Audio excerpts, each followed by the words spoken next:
Lad os alle bede. Kære Gud og Far i himlene, tak vi også i dag får lov til at samles i Jesu navn omkring dit ord.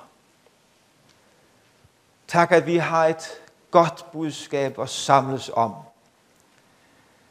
Tak, at det står fast, både i himlen og på jorden. Ja, til evig tid. Tak, at vi kan leve på det budskab og dø på det budskab.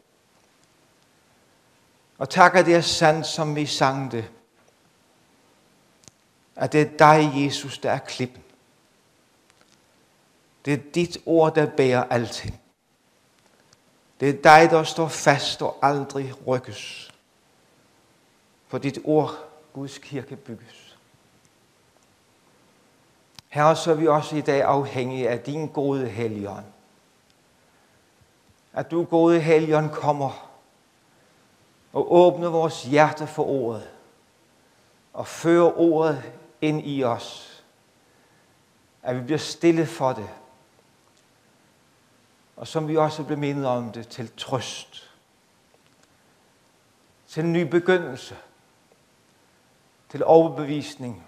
Til genoprejsning. Velsign du stunden for os. I Jesu navn. Amen.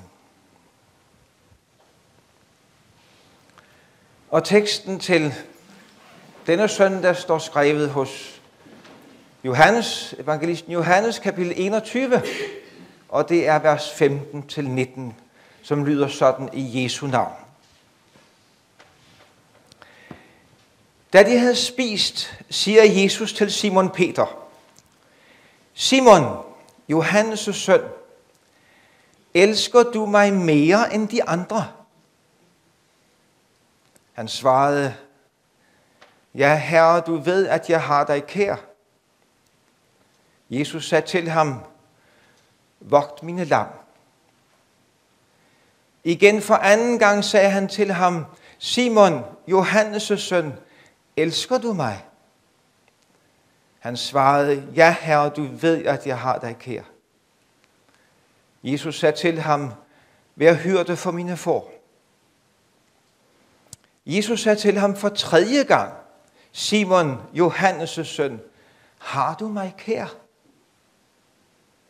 Peter blev bedrøvet, fordi han tredje gang spurgte ham: Har du mig kær? Og han svarede ham: Herre, du ved alt. Du ved, at jeg har dig kær. Jesus sagde til ham: Vogt mine får. Sandelig, sandelig siger jeg dig, da du var ung, bandt du selv op om dig og gik, hvorhen du ville. Men når du bliver gammel, skal du strække dine arme ud, og en anden skal binde op om dig og føre dig hen, hvor du ikke vil. Med de ord betegnede han den død, Peter skulle herliggøre Gud med. Og da han havde sagt det, sagde han til ham: Følg mig. Amen.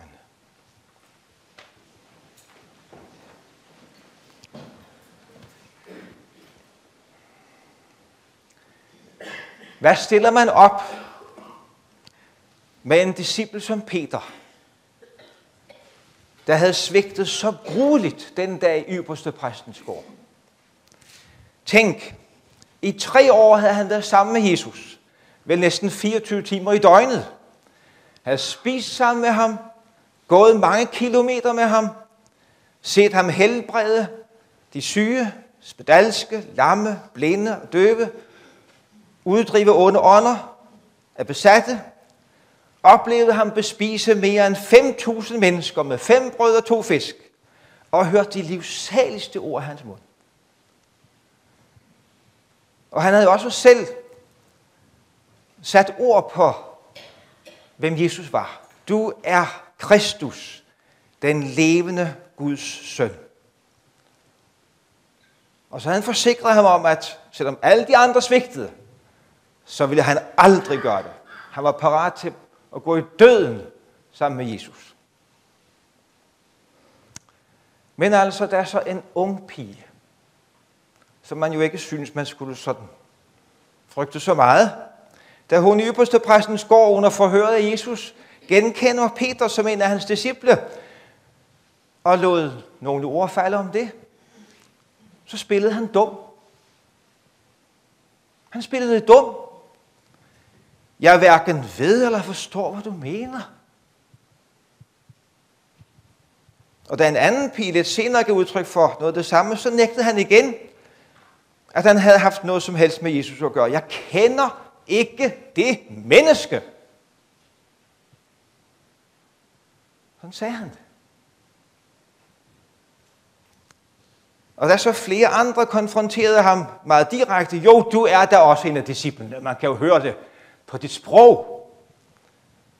Så gav han sig til bande og sværge, står der. Jeg kender ikke det menneske. Og så har han altså kommet med nogle eder. For at understrege det her, det er troværdigt. Sikke en disciple. Bærer sig sådan ad over for sin herremester. Ikke så mærkeligt, at da det går op for ham, hvad han har gjort, så går han ud og græder bitterligt, som der står.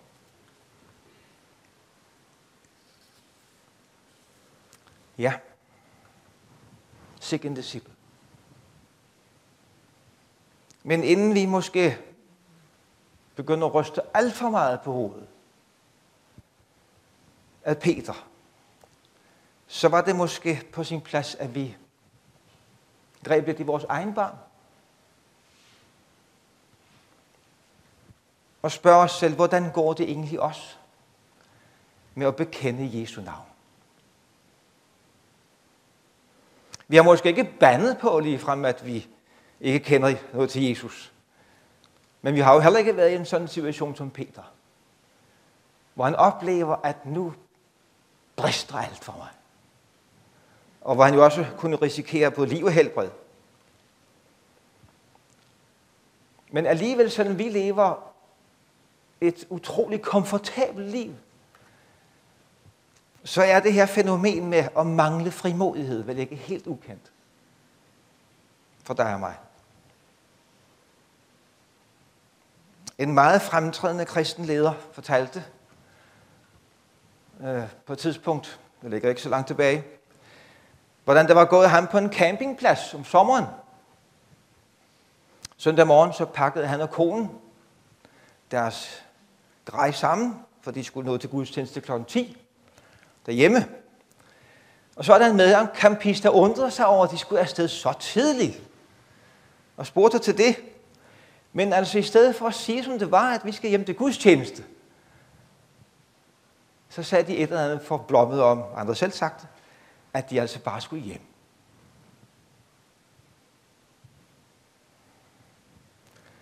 Det kunne vel også have været dig og mig, der havde holdt en lav profil, og ligesom krøb udenom, at vi faktisk hørte dem, der gerne ville høre noget om Jesus.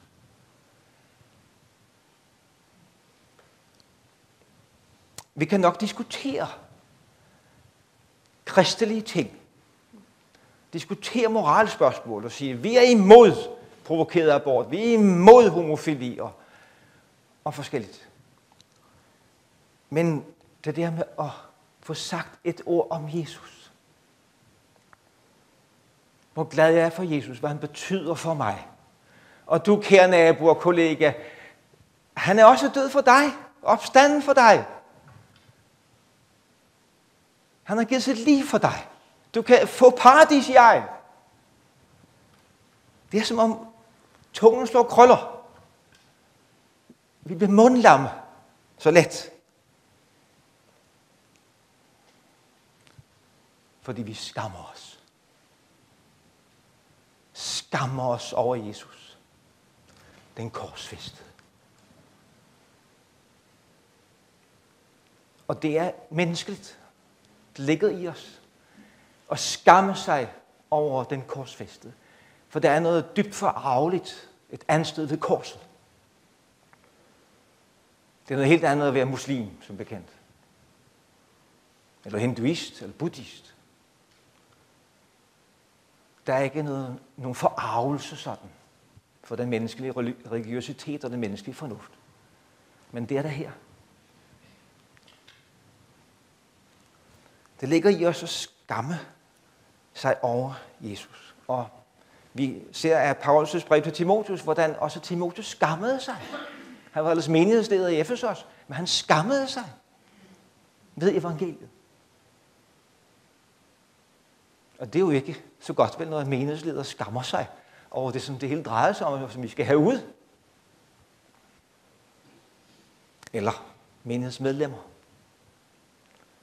Men Paulus skriver så til Timotheus, skam dig ikke, Timotheus, ved evangeliet. Og heller ikke ved mig, som er fange for Kristi skyld. Og så siger Paulus, jeg skammer mig ikke, siger han. Og hvorfor gjorde han ikke det? Paulus. Hvad var det, der sejrede i hans liv over den skamfølelse, som også jo lå i hans gamle menneske på grund af korset? Jo, han siger det så dejligt. Jeg ved, hvem jeg tror på. Ja, nu skal jeg passe på, at jeg ikke får den gamle oversættelse. Den ligger på rygmarven. Men det er i 1. Timotheus brev. 2. Timotheus må det være. Jeg skammer mig ikke, kapitel 1, vers 12. Jeg skammer mig ikke, for jeg ved, hvem jeg tror på. Og jeg er vidst på, at det står i hans magt at tage vare på den skat, der er betroet mig, til den dag kommer. Hvad er det, der ligger i det? Frelsesvished. Og Guds erkendelse. Jesus erkendelse. Det er det, der kan sejre over skamfølelsen i dit liv og i mit liv. At vi vokser i erkendelsen af, hvem Gud og Jesus er. Og hvad det indebærer, dette med frelsen. Jeg sad faktisk og frydede mig sådan her i opstarten af vores gudstjeneste over sangen. Det lyder jo som om, vi tror på det, vi synger, ikke også? Og det bemærker folk, der ikke er vant til at komme i kristen sammenhæng. Vi var sammen til kobberbryllup i familien for en tid siden. Og der blev det også sunget sådan rigtig igennem. Og der var nogle ikke-kristne naboer med. Og de undrede sig. Og sådan har det faktisk været i vækkelsernes tid. Tidligere har jeg læst om, at når folk gik forbi kronen, det var ofte den slags møder blev holdt i begyndelsen. Man havde jo ikke hverken missionshus eller andre forsamlingslokaler. Kirken måtte man ikke være i.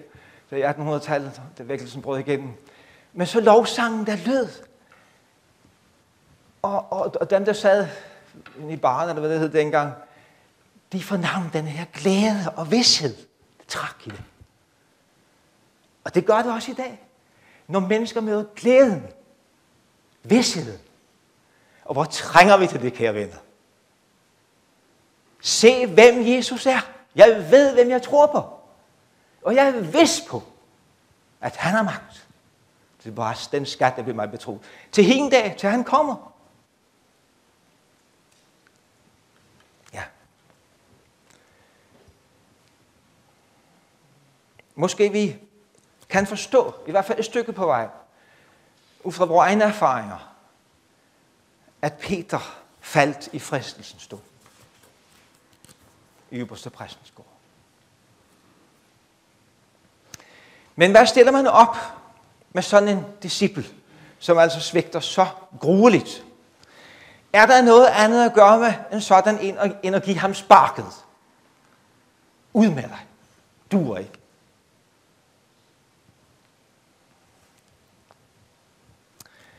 Jeg ved ikke, hvad du ville have gjort, hvis det var dig, der var chefen. Men jeg ved, hvad Jesus gjorde. For det siger dagens tekst. Guds ord. Det vil sige, det første jeg vil nævne, det står ikke lige i dagens tekst, men det står i Lukas 22. Netop som rummer et glimt fra ypperste præstens gård.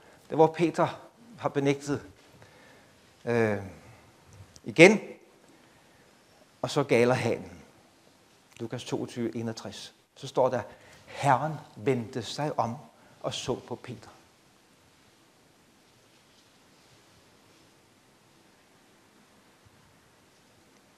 Og Peter huskede det ord, Herren havde sagt til ham. før hanen galer i nat, vil du fornægte mig 3 gange. Og så kom det, og han gik udenfor og græd bitterligt. Hvad lå der i det blik fra Herren, fra Jesus? Jeg ved det ikke sådan i hele dets omfang, men jeg ved én ting, hvad der i hvert fald lå. Kærlighed. Kærlighed. Som han havde elsket dem. Elskede han dem til det sidste. Ja. Og senere efter opstandelsen, der læser vi Markus 16, vers 17, hvordan der er en særlig hilsen til Peter, og det er englen, der udtaler det. Markus 16, vers 7. Og når det er en engel, der udtaler det, så ved vi jo også, hvem der står bag, dybest set. At det er Gud selv, og det er Herren Jesus. Engle udtaler ikke noget, som ikke Gud står bag, og Herren Jesus står bag. Det er helt sikkert, og Helligånden med. Og der siger nemlig englen, gå hen og sig til hans discipler, til Peter, og til Peter. Den kære Peter.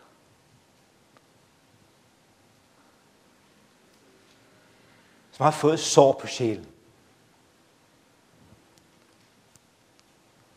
At han går foran, i forvejen for jer til Galilea, der skal I se ham. Ja, og så det tredje altså, her i dagens tekst, der ser vi, hvordan Jesus tager kontakt til Peter. For at få en dybt personlig samtale med ham. Og hvad er det så, Jesus vil med den samtale? Hvad har han som mål med samtalen? Tager han kontakten og vil samtale med ham? De går måske en tur, tyder noget på. Er det for at udstille Peters svigten?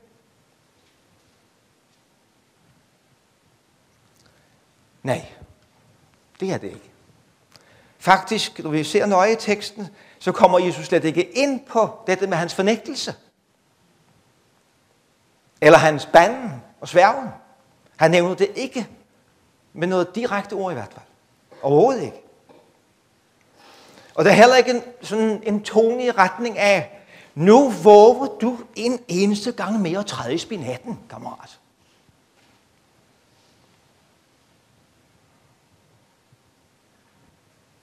Nej. Jesus har en helt anden dagsorden.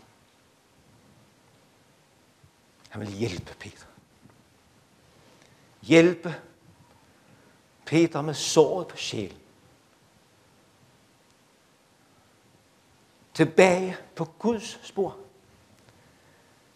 Tilbage i Jesu følge. Sådan som vi også ser det, den sidste replik, som Jesus har her i dagens tekst. Han sagde til ham, følg mig.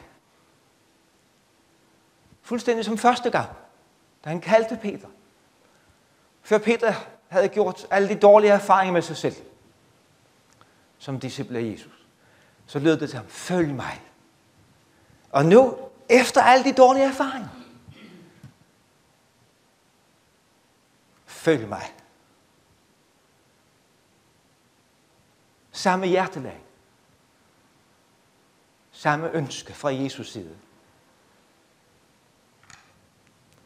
Han vil ikke undvære Peter.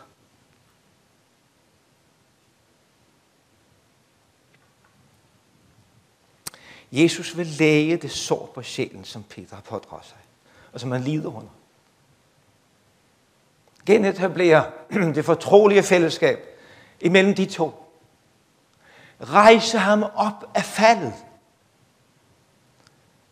Vaske tavlen ren. Og give ham en ny begyndelse. Men Jesus nøjes ikke med det. Nej, han ønsker også at betro ham en stor og vigtig tjeneste i hans rige, som hørte for Guds menighed. Tænk, Jesus viste ham tillid. Og det er en speciel noget at få vist tillid, når man har svigtet. Man kunne forestille sig, at du skal til nød for lov at være med, sådan i yderkant. For det er jo klart, at det er der, du må blive. Man kan jo ikke regne med dig. Men sådan er det ikke fra Jesus side. Det er med Peter her, eller Jesus i forhold til Peter, som Paulus skriver det. Igen er det Timotheusbrevet, men det er det første brev. Der skriver han nemlig, hvordan Kristus Jesus, vor Herre, jeg takker ham, fordi han har vist mig den tillid at tage mig i sin tjeneste. Skønt jeg tidligere var en spot og forfølger og for frem med vold. Der har vi det også igen. Paulus forstår det. Det er en gave. Det er af barmhjertighed. Og få vist tillid. Så jeg får lov til at være med, også til at tjene, fordi det er en gave at tjene i Guds rige. Det er et privilegium.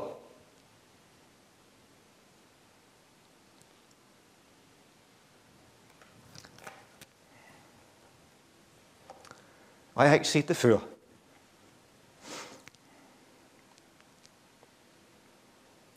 Så har jeg fået lov at se det, efter jeg blev syg. Hvilket privilegium det er at få lov at være med til at tjene.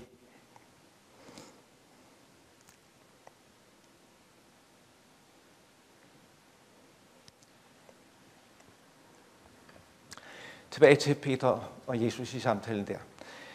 Men det mål for øje er altså at få ham ind i fællesskabet igen. Få genoprettet det, der var gået i stykker.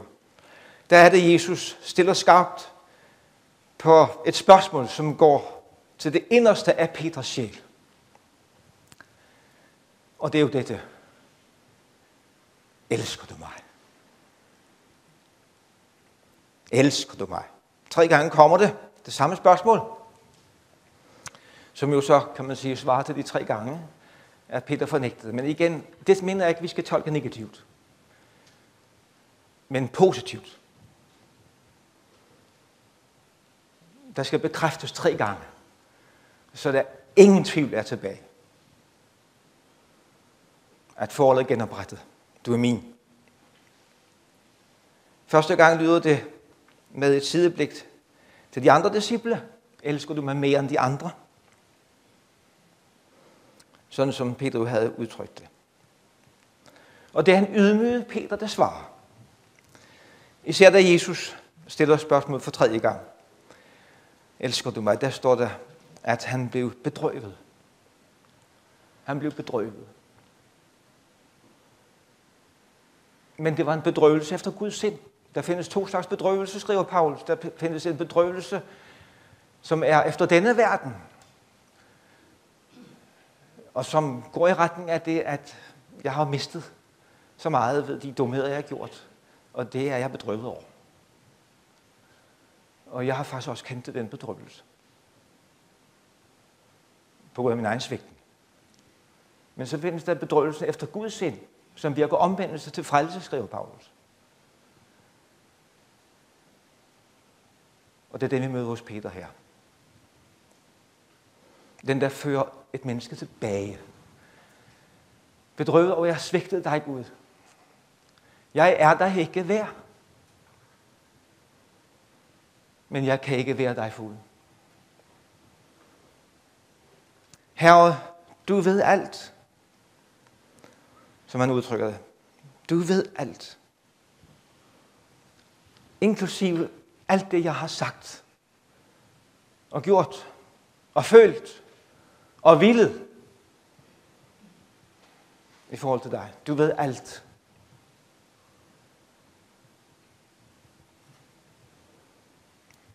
Du ved, at jeg har dig kær. Midt i al min svigten. Midt i al min kommen til kort. Midt i min synd. Så har jeg fået forhold til dig, Jesus. Jeg kan ikke undvære dig. Jeg kan ikke leve uden dig. Og det er jo kærlighedens udtryk. Ikke også? Der er kærligheden til stede. Med ægtefæller. Hvis man har det sådan, jeg kan jo godt leve uden den anden. Det er faktisk hip som hap, så er der noget galt. Grundlæggende. Men det er det, jeg kan ikke leve uden dig. Det er kærlighedens udtryk. Og Jesus vidste netop alt om ham i forvejen. Han er Gud, der ser alt. Og alligevel ønskede Jesus altså fortsat at have Peter med i sit følge. Vil han virkelig? Ja. For sådan er Jesus. Sådan er Jesus. Han viser ubegribelig nåde. Også mod en disciple, der er faldet så skammeligt i fristelsens stund. Guds nåde, hvis vi kender den ret, så er den ubegribelig for os. Hvis nåden står for dig som noget rimeligt forståeligt, næsten selvfølgeligt, så ved du ikke, hvad Guds nåde er. Det at Gud er nåde mod dig, det er ubegribeligt. Og mod mig, det er ubegribeligt. Der ser du rigtigt, når du ser, at det er ubegribeligt. Og måske vi er nogle her i dag, som netop trænger til at høre det, møde det, at sådan er Jesus. Andreas Fibiger, han var præst i København for 100 år siden, har skrevet en bog, der hedder Guds Lam, som Karl Frederik Fischer har anbefalet at læse hvert år i fastetiden op til påske. Jeg er nu ikke helt, jeg er desværre ikke, jeg er ikke færdig, jeg er faktisk midt i år. Og jeg har ikke læst den sådan hvert år, men jeg har læst den et par gange. Og der står så meget godt i. For eksempel siger han i den her forbindelse med Peters fornægtelse: Gud skal tak for, at Peters fornægtelse fik lov til at stå i Bibelen. Og det gælder jo så mange ting. Og jeg har også tænkt sådan, mit stille sind, havde været mig, der skulle have redigeret Bibelen. Jeg har været forlagsredaktør engang. Så vil jeg jo nok have udraderet alle de der ting, og sagt, altså vi skal ikke have for meget af de der svigten med og falde nederlag. Fordi det giver, det fremmer ikke kristendoms, det fine billede af kristendommen og af de kristne. Vi udraderer det. Det er ikke tilfældet i Guds ord. Og det er et stærkt vidnesbyrd, både i Gamle Testament og Nye Testament, om her møder du sandheden, den hudløse sandhed, om kong David, om Peter og alle de andre. Det er et troværdigt ord. Men netop ind i den situation, så træder jo også evangeliet og Guds nåde så stærkt frem. Og som Fibiger udtrykker det her: Gud ske tak for, at Peters fornægtelse fik lov til at stå i Bibelen. Så fortsætter han: så er der håb også for en synder som mig. For hans kærligheds skyld, som reddede sit barn ved sit blik. Det var det, da Herren vendte sig og så på Peter, ikke også? Det er det, han tænker på. Så er der håb også for en synder som mig. For hans kærligheds skyld, som reddede sit barn ved sit blik. Ja, er vi utro, forbliver han dog tro, skriver Paulus. De fornægter sig selv, kan han ikke. Det er vores redning. Det er din og min redning. Bare vi kommer til ham med vores nederlag. Ikke forsvare synden. Undskylder synden, som vi kan være tilbøjelige til, som vores gamle mennesker jo vil gøre. Men kommer som vi er. Du ved alt her. Jeg læser hver dag i denne her bog, som hedder Se på Jesus. Den er kommet i en udgave nu, for ikke så længe siden, på Nyt Livs Forlag. Se på Jesus. Jeg giver holdt. Hvad dag det er, det springer op og falder ned på. Det er den 7. dag ifølge den her. Jeg læste det i går. Og der står nemlig, at han skal ikke bryde et knækket rør, og ikke slukke en rygende tande, står der om Herren. Og så skriver Giverholt: hvilket hjerte for syndere. Hvor ømt og skånsomt, mere trofast end en mor kan pleje sit syge barn, vil Herren bære sine elendige, som tror på ham. Han læger alle mine sygdomme. Han trættes ikke. Hans kærlighed her er evindelig. Ja, når al min kraft forgår, når syndens bølger løfter sig, og jeg synes knust under dem, Kender du det? Det gør jeg. Så kan han dog ikke glemme mig. Han udslukker ikke den rygende tande, men puster til den med sin nådes og kærligheds varme, at sjælen må trøstes og løftes op af sin nød. Ofte ligner jeg den rygende tande. Forkast mig ikke, men lad mig være din med al min elendighed. Ja, det her lærer vi altså af dagens tekst, som noget uhyre vigtigt. Så lærer vi også en anden ting, en anden vigtig ting, nemlig at Jesus ikke først og fremmest er interesseret i alt det, som vi kan bidrage med i hans rige sammenhæng, i tjenesten for ham. Det er ikke det, han først og fremmest er interesseret i, hvad du og jeg kan bidrage med. Men det er dette personlige, dybe, inderlige. Elsker du mig?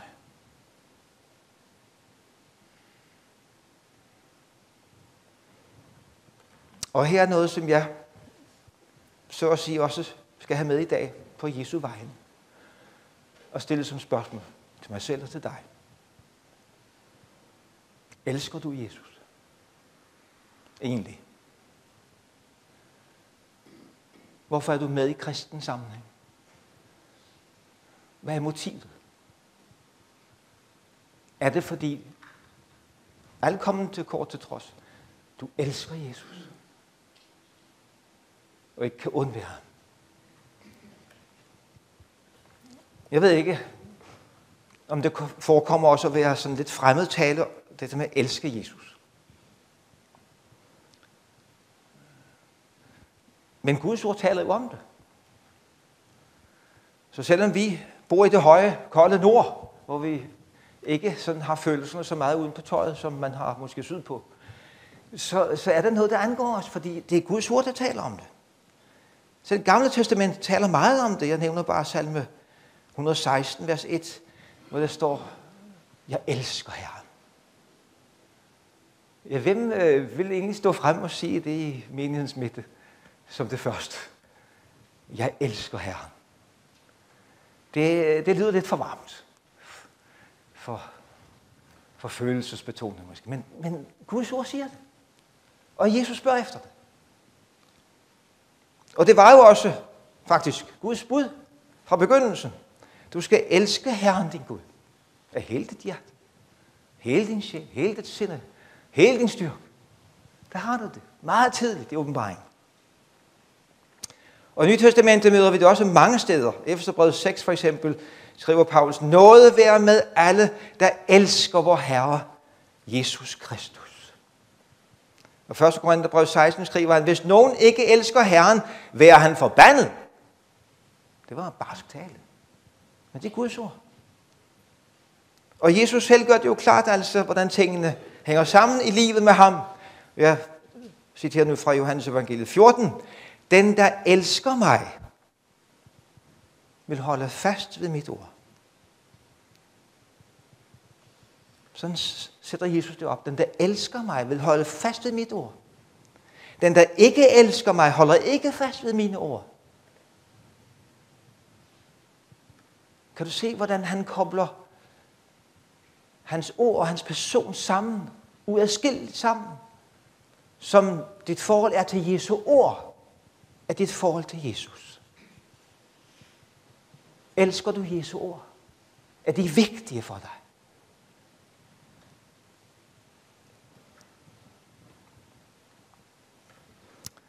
Altså det står fast under alle omstændigheder. Det afgørende at du og jeg elsker Jesus. Ikke bare er optaget af hans gaver, hans velsignelser og beder om, at vi kan få dem, men ham selv. Personligt. Det er det springende punkt. Uden kærlighed til Jesus kan vi godt være meget aktive i kristen sammenhæng. Det kan vi. Gør en stor indsats. Vi læser om det i åbenbaringsbogen i brevet til menigheden i Efesos, hvordan de havde været udholdende, står der. Havde døjet meget ondt på grund af Jesu navn og ikke blevet trætte. Men der manglede det vigtigste af livet. Den første kærlighed. Når det er imod dig, at du har svigtet din første kærlighed.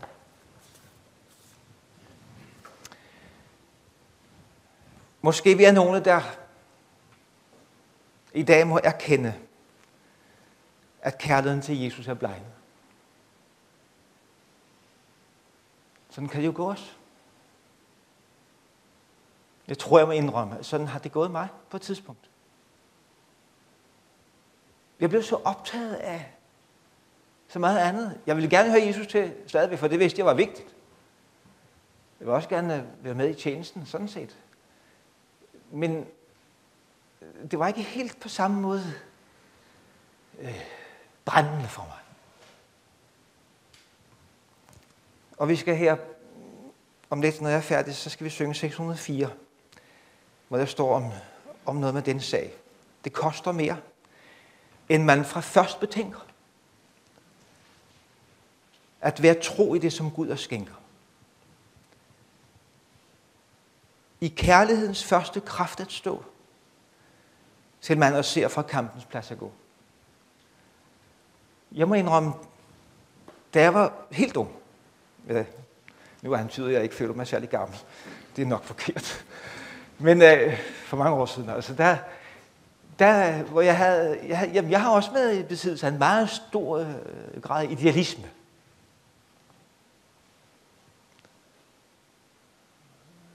Og jeg synes da også, at jeg har fået lov at være med. Og alligevel må jeg sige, som ældre, så siger jeg ja til det her. Så nikker jeg til det her. Det koster mere, end man fra først betænker. At være tro, være udholdende. Måske ikke mindst på sine ældre dage. Fordi det ligesom ligger i luften, ikke? Og nu skal det jo pensioneres, og så er det jo bare at slappe af og nyde livet og gå op i det, man nu interesserer sig for, og så videre, så videre, så videre. Spise og drikke og være glad. Og så nedtones det med tjenesten, for ikke at tale om Jesus selv. Kærligheden til ham.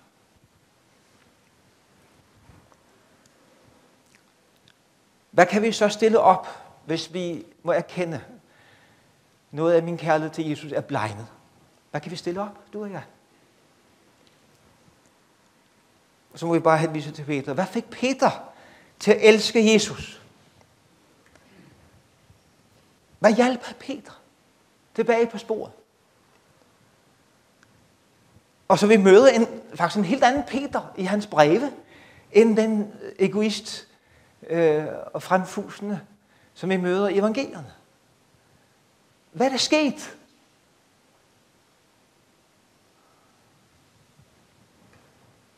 Han mødte Jesus igen. Mødte Jesus sindelag. Mødte Jesu kærlighed. Mødte Jesu barmhjertighed.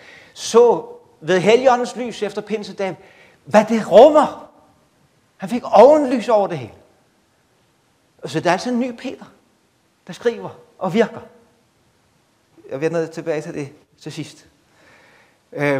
Barmhjertigheden. Nej, jeg skal lige have det med her med det samme faktisk. 1. Peter. Der har vi det i indledningshilsen allerede. Det gælder begge hans breve. Nåde og fred være med jer i stadig rigere mål. Og nåde og fred være med jer i stadig rigere mål. Ja, det var så hans andet brev. I erkendelsen af Gud og Jesus vor Herre. Hvordan? I erkendelsen af Gud og Herre og Jesus vor Herre. I væksten. I synet på, hvad han rummer. Og der kan vi blive vedvokse. Jeg tror, vi kommer til at vokse i al evighed. I erkendelsen. For Jesus er uudtømmelig. Han er jo Gud, han er evig. Og det er helt forunderligt. Hans kærlighed er evig. Uendelig. Det er det, Peter har mødt. Og det er det, vi trænger til at møde, også du og jeg, som mærker, at min kærlighed til Jesus er kølnet. Vi trænger til et nyt møde med Jesus. Og herunder, så får vi nok også et nyt syn på vores magelighed og på vores synd. I Guds ovenlys, så ser vi egoismen, og vi får brug for at bekende vores synd, få et opgør med vores synd, og se os tilgivende, og hvor befriende og forunderligt det er at være tilgivende. Som Jesus har sagt det selv, den der har fået meget tilgivet, elsker meget. Sådan kommer kærligheden. Ja, vi må have vores identitet, der hvor Paulus havde den, fik den, og som jeg ofte vender tilbage til Galaterbrevet 22, det er så herligt, synes jeg, at læse, hvad han skriver der. Han skriver først, jeg lever ikke mere selv. Egoismens liv. Nej tak. Fordi det er alligevel, det er ikke noget godt, det er noget komststykke. Men Kristus lever i mig, og mit liv her på jorden. Søndag, mandag, tirsdag, onsdag, torsdag, fredag, lørdag. Mit liv her på jorden, som menneske blandt mennesker. Hvordan lever han det? Det lever jeg i troen på Guds søn, der elskede mig. Og gav sig selv hen for mig. Er det ikke herligt? Det var Paulus' perspektiv. Her finder han sin identitet. Det var hans livssyn, så at sige. Han har øjnene rettet mod ham, der elskede mig. Og stadigvæk gør det. Men han refererer så også til korsbegivenheden, som fandt sted en gang for alle og har værdi for alle evighed. Han gav sig selv hen for mig. Det er det, jeg lever ud fra. Det er den vinkel, jeg har over mit hverdagsliv. Det er den vinkel. Det er min identitet. Den skal du også have. Og jeg. Og vi skal fornyes i det hver dag, faktisk. Der har vi brug for. Jeg har i hvert fald. Og det tror jeg også, du har. Og der kommer kærligheden. Vi elsker, fordi han elskede os først. Som Johannes skriver. Ja, så er det, jeg skal til at runde af. At sige, at det er interessant at se, hvordan Peter 30 år senere udtrykker sig i sine breve. Og her vælger jeg så bare det første brev, kapitel 5, med ord, som Jesus jo altså så anvendte der i samtalen med Peter. Det synes jeg egentlig er dejligt at se, hvordan de ord, efter 30 år, så går de igen på en måde. Han fik jo at vide, vogt mine får, vogt mine lam, og så videre. Og her skriver han til sine medældste. Nu er han ikke højt på pæren, som de siger i Norge, mere højt på en piedestal. Nu er han medældste bare. Så siger han, vær hyrder for Guds jord hos jer. Vogt den. Ikke af tvang, men frivilligt, som Gud vil det. Ikke for ussel vindings skyld. Jeg tænkte på turen herude i dag. Hvad er ussel vinding egentlig? Ja, det kunne være penge. Men der er noget andet, som er måske nok så aktuelt. Ære. Ære. Menneskers ære. Hvor er det forfærdeligt. Vi kan være styret i vores tjeneste i Guds rige af menneskelig ære. Hvor vi så skal huske, at Gud deler ikke sin ære med nogen. Han alene ære. Ikke for usædvindens skyld, men glad og gerne gør jeg ikke til hersker over dem, I har ansvaret for, men vær forbilleder for jorden. Og når hyrden over alle hyrder åbenbart, skal I få herlighedens uvisnelige sejrskrans. Og så lidt senere, så skriver han om, at de unge skal underordne sig under de ældste, og I skal alle være klædt i ydmyghed over for hinanden. Gud står de hovmodige imod, de ydmyge viser han noget. Hvad er det for noget? Hvor ved han det fra? Er det bare, fordi han har læst det i Bibelen? I Gamle Testamentet? Ja, han har læst det der, for det er et citat. Men han har også selv erfaret det. Jeg var så hovmodig, jeg var så selvsikker. Men det står Gud imod. Og det er godt det samme. For det er forfærdeligt, hvis vi fortsætter i vores hovmodige selvsikkerhed og dør hovmodige og selvsikre. Så må Gud hellere sende noget drastisk ind over os. Og så betoner han også det med kærligheden. Kapitel 1, vers 22. I som i lydighed, I skal elske hinanden inderligt og af et rent hjerte. Kærligheden. Og i 4:8 først og fremmest skal I holde fast ved den indbyrdes kærlighed. Hvad ligger der bag alt det, som Peter skriver i sine breve? Så stærkt og så rigt og så opmuntrende. Der ligger det bag det alt sammen. Under det alt sammen. I det alt sammen. Jesus elskede mig. Ufortjent. Helt ufortjent. Og han gav mig også en tjeneste i hans rige af noget. Så kan jeg gerne elske ham igen. Gud giver, at vi må få lov til at opleve noget af det her. Og igen, vi bliver aldrig udlært i det. Det gør vi ikke, nej. Men vi får lov at begynde dag for dag igen. Med Jesus. Og i Jesu navn. Ja, Gud velsigne os til det. Lad os bede. Lov og tak og evig ære være dig, vor Gud, Fader, Søn og Helligånd. Du som var, er og bliver en sand treenig Gud, højlovet fra første begyndelse, nu og i al evighed. Vi takker dig, Jesus, fordi du begynder igen og igen. At du som i forvejen kendte os til bunds, vidste alt om os. At du alligevel kaldte os. Ville, at vi skulle høre dig til. Følge dig. Og også få lov at være i din tjeneste. Tak, Jesus, for dit hjertelag imod os. Tak, fordi du tager dig af os. Tak, at intet kommer bag på dig. Heller ikke vores svigtende ustadighed. Velsign os til, at vi til stadighed lad os forny her. For et nyt møde med dig igen og igen. Lad os drage tilbage til dig. Forny ved din kærlighed noget. Velsign også din menighed ud over jord, til at være kendetegnet af denne stadige fornyelse. Herre, at vi i din menighed må leve og virke, fordi du elskede os først.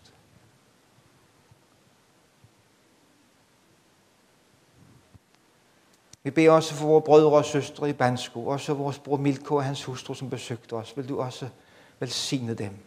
Og vores venner i Konso, Behanu og Behane og Jose, at de også må få lov at leve i fornyelsen her. At kærligheden ikke skal blive kold. Velsign vores udsendinger til at tjene dig ud fra kærlighed til dig. Også Samuel og Catherine. Velsign du også deres barn ude i Peru. Bed for Israel. Det gamle ejendomsfolk, at de snart må se, at du har elsket dem med evig kærlighed. Og derfor kaldte du også fædrene Abraham, Isak og Jakob. Og at de må tage imod den, din kærlighed. Bed for vores medkristne, som forfølges for din skyld. Herre, giv dem noget til at stå fast i prøvelsens time og ikke fornægte dit navn. Og giv du også os noget til at bekende dit navn. Nu i den komfortable tid, vi lever i, men også hvis dagen kommer, hvor modstanden forøges. At vi må bekende dig med glæde. At vi ikke skammer os over dig og låses fast af denne skam. Du er vores herlige frelser. Bed for vores syge og sorgfulde, at du vil gribe ind med lægedom i din nåde. Velsign du den opvoksende slægt, at vores børn og unge, Herre, må lære dig og din kærlighed at kende i ånd og sandhed. Så det også bliver deres livs mål at høre dig til og følge dig. Velsign vores bibelskoler til at være redskab også det. LMH i Hillerød, Børkop, over i det jyske og discipleskolen ved Genesaret Sø. Velsigne bevare vort folk, vort fædreland. Forbarm dig over os. Vi som folk, der har vendt sig væk fra dig. Herre, grib du ind. Og vil du også velsigne vores regering, Folketinget, til at ændre kurs, søge dig, søge og være tro mod kaldet fra dig til at fremme det gode og modvirke det onde. Velsign vores dronning Margrethe den anden og hele den kongelige familie. Giv du dem os alle nåde til at leve i sand Guds frygt. Dig til ære, andre til gavn og selv til velsignelse, og være rede, når du kommer. Jeg gør mig nu rede. Rede ved aften. Rede ved gry. At når du henter bruden, som venter, løft mig det op med din sky. Amen. Lad os rejse os med apostlen til at ønske hinanden.